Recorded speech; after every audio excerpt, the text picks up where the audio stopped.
ነብዩ አለይሂ ሰላቱ ወሰለም የኸይበርን ጦርነት ሲጨርሱ ሶፊያ የምትባለውን ባለቤታቸውን አገቡ። የጫጉላቸው ምሽት ላይ አንድ ምሽት በጧት በሌሊት ሲወጡ የኮቴ ድምጽ ሰምተው ነው። አንድ ሰው ሰይፉን መዞ ይጠብቃቸዋል። ሲያዩት አቡ አዩብ ያ አቡ አዩብ ምን አቆመህ አሉት።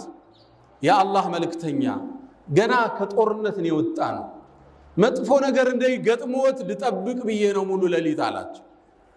ነብዩም በጉጉቱ ተገረሙ፣ በፍቅሩ ተደነቁ። አንዲትን ዱዓ አደረጉለት።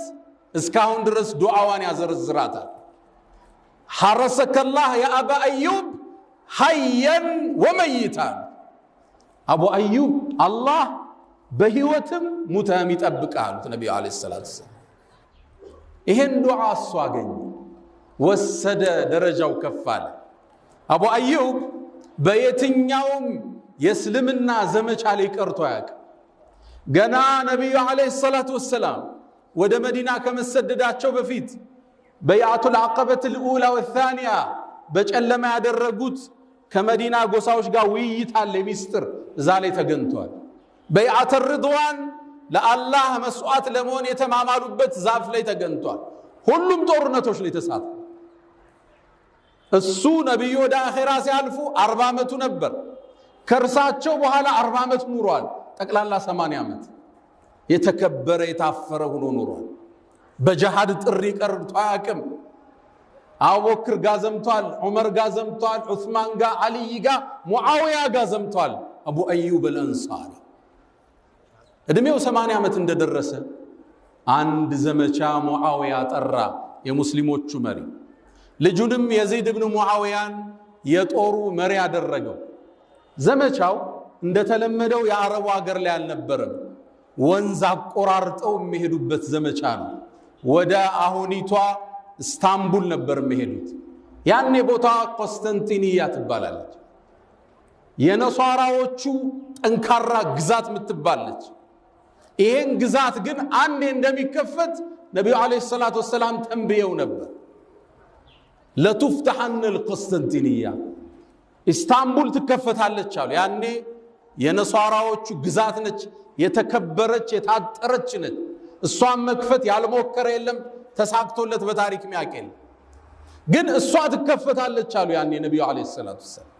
فلنعم الامير اميرها ያኔ በመሪነት የሚከፍታት አሚሯ መሪዋ ምንኛ ያምር። ولنعم الجيش ذلك الجيش ያ ሰራዊት ምንኛ ያምር አሉ ነብዩ አለይሂ ሰላቱ ወሰለም። ይሄን ልቅና ለማግኘት ከሰሃባው ትውልድ ጀምሮ ለ800 ዓመታት ሁሉም ዘምቷል። ምርጡ መሪ ለመባል በነብዩ አለይሂ ሰላቱ ወሰለም አንደበት ያ ሰራዊት ዘምቷል። በየጊዜው ተሞክሯል። የመጀመሪያው ጉዞ የተደረገው በ56ኛው ሂጅሪያ ሙዓዊያ የዚድን አሰም ሹሞ ሰራዊቱን ላከ። ጦሩ ሲንቀሳቀስ አቡ አዩብ 80 ዓመቱ ነው። ካልዘመትኳል።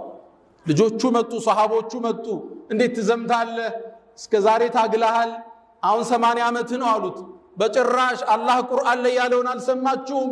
እንፊሩ ኺፋፈን ወሲቃላን ብሏል። አልቀርም አላቸው። እኒህ የ80 ዓመት የእድሜ ባለጸጋ ዘመቱ። ጦርነቱ ተጀመረ። ፈታኝ ነበር ጦርነቱ። ከፍተውት ሊገቡት አልቻሉ። ያኔ አቡ አዩብ ታመመ። ሲታመም የዚድ የጦሩ ጀነራል መጣ።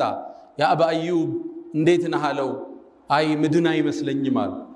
ታዲያ ምንድነው ወሲያ አለው። አደራ ስጠኝ፣ ከሞትኩኝ ወደ ጠላት ድንበር ጫፍለኛ ቀበሩኝ አላቸው። ምችለውን ያህል ግፋና ዛሬ ይቀበረኛል እንዳለው ምሩሁ ወደ ሰማይ ተሻገረች። የዚድ ኢብኑ ሙዓዊያም ጀናዛውን ተሸክሞ ወስዶ ቆስጠንጢንያ ያሁኑ ኢስታንቡል አጥሩ አካባቢ ቆፍሮ የመጨረሻ መሄድ የሚችለው ቦታ ቀበር። ጦሩ ሊመለስ ሲል የሩሞቹ መሪ ቀይሰር ከላይ ላይ ሆኖ ሲመለከት አንድን ቀብር ተመለከተ። የማን ቀብር ነው አሉት። ይሄማ የሙስሊሞቹ ሰራዊት ጋር ዘምቶ የመጣ አንድ ሰው ነው።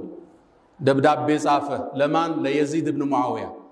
ከፊት ለፊታችን ሰው ቀብረህ ሄደሃል፣ እንቆፍረውና ስጋውን ለውሻ እንሰጠዋለን። የዚድ ኢብኑ ሙዓዊያ ደብዳቤውን ገለበጠና ስማኝ አለው። ይሄ ሰው አቡ አዩብ ይባላል። የመልእክተኛው የቅርብ ወዳጅ ነው። ቀብሩን ትነካውና ቀብር የተባለን ቆፍሬ ደፋለዋል። አገሬ ላይ ያሉ የእምነት ቦታዎቻችሁን አቃጥላለሁ። አገሬ ላይ የእናንተ እምነት ተከታይ ይኖርማል። ሰራዊት ጥጉማይ ታወቅ ይጀመጣለው አንገትህን ከተከሻህ ለየዋለሁ። ቀይሰር እንዲህ አይነት ዛቻ ሲሰማ ወደ አጉል ፈተና እየገባ መሆኑን አወቀና ገልብጦ ምን አለው? በቃ ቀብሩን አንነካው እናንተ ዘንድ ያለውን ቦታ ማወቅ ፈልገን